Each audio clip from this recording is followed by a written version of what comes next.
Conta António Aragão que em 1486, sendo Dom Manuel Duque de Viseu e mestre da Ordem de Cristo, em carta enviada a Brás Afonso, seu ouvidor, encomenda-lhe uma grande praça que se há de fazer no meu chão e nela uma boa câmara para o conselho sobradada, e que fosse tão grande e tal que na loja de baixo se pudesse fazer as audiências e que isso mesmo, na dita praça, se fizesse uma casa para passo de abaliães e para conseguinte se fizesse nela uma muito boa picota.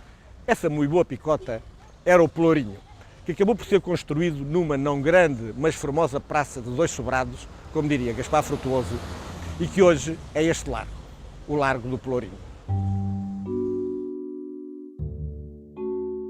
O Pelourinho teria sido erguido a norte e alinhado com o princípio da Rua Direita, como se vê na planta de Mateus Fernandes, de 1570, a mais antiga planta da cidade. Era um dos símbolos do poder real, que a todos obrigava, fossem nobres ou plebeus, e representava a garantia de tratamento justo de todos perante a lei e a salvaguarda dos homens livres dos concelhos contra os poderes excessivos dos capitães donatários. A centralização do poder real, executada como um filme por Dom Manuel, determina o progressivo apagamento do papel dos capitães donatários. A morte em Matosinhos, em 1530, longe da Madeira e da corte, do terceiro capitão donatário, Simão Gonçalves da Câmara, o Magnífico, o neto de Zarco que derramara a vida e a fortuna em África, e cuja vida faustosa e liberalidade tiveram expressão na sua extraordinária embaixada ao Papa, vem de alguma forma atestar o declínio das prerrogativas dos senhores da ilha. Mas o Pelourinho anunciava também a emancipação do poder municipal. Os senhores da ilha veem os seus poderes feudais serem ainda mais cerceados em 1509, quando os moradores do Funchal são autorizados a usarem cavalo e armas para o serviço del rei. Em tempos de comunicações difíceis e incertas, no Pelourinho se publicitavam as determinações legais, mas ele era essencialmente um elemento fundamental da aplicação da justiça. Os condenados espiavam as suas penas de corpo presente, sendo nele açoitados ou expostos atados pela cintura, como se vê em muita arte religiosa.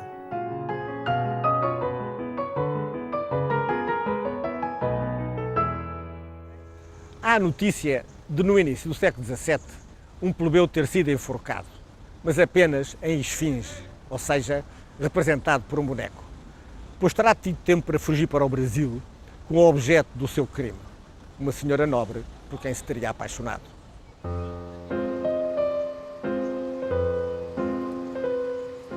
O Pelourinho estava erigido na fronteira das duas cidades, a antiga, piscatória, agrícola e artesã, a leste da Ribeira de João Gomes, e a nova, mercantil e burguesa, a oeste da Ribeira de Santa Luzia.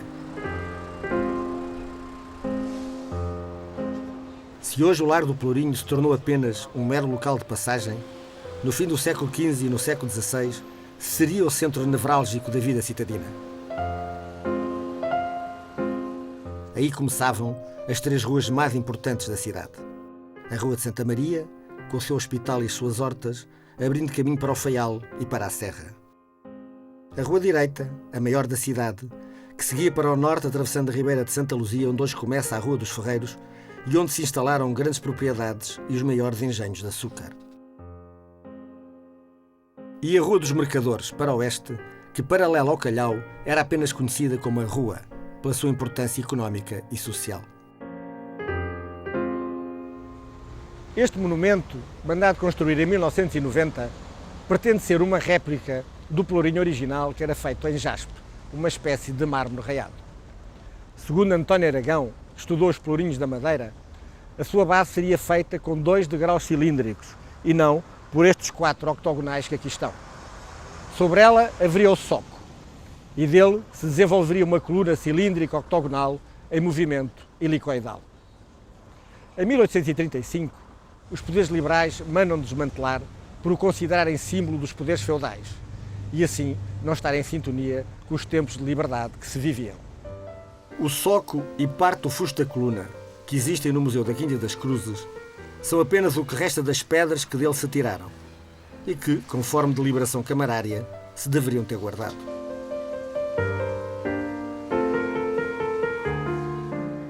As procissões passariam obrigatoriamente pelo Largo do Pelourinho, pelo que nele se construiu um dos passos da procissão do Senhor dos Passos. Datado da primeira metade do século XVIII e esculpido em cantaria vermelha, tem gravada no seu frontão a insígnia dos jesuítas, ladeada por duas volutas.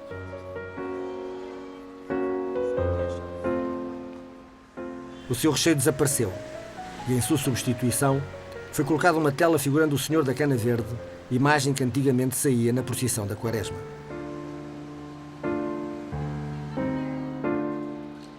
A pedir o urgente restauro, pode ver-se ainda um edifício que guarda a traça austera e elegante das construções do século XVI. Como se encontrava no meio das duas ribeiras, o Largo do Pelourinho acaba por ser muito danificado a quando da aluvião de 1803. O Forte São Felipe, mandado construir em 1602, muitas habitações e prédios, bem como as muralhas da Ribeira de João Gomes, são então parcialmente destruídas. No largo existem bares e algumas lojas de ferragens e de mobiliário, e as instalações da inatividade da fábrica insular de moagem, que em 1931, a quando da Revolta da Farinha, foi palco de grandes distúrbios em que morreram alguns manifestantes e um polícia.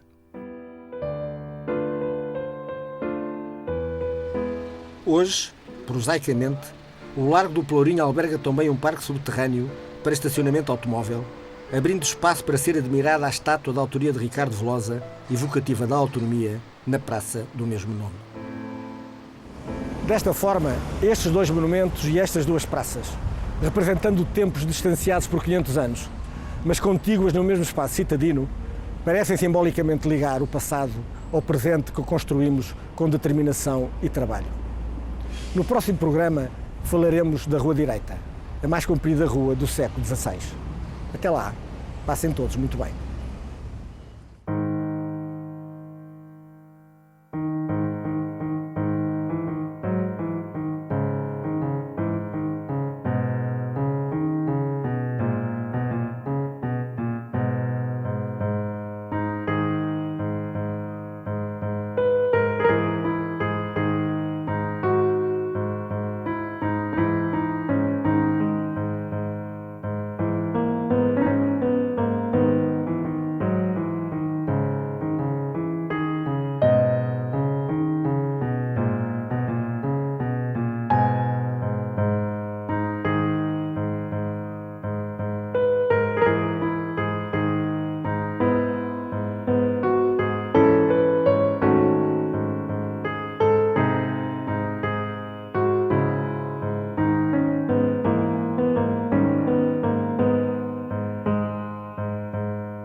Uma produção Edicarte, com Eduardo Costa Produções, para a RTP Madeira, com o patrocínio de Funchal 500 anos.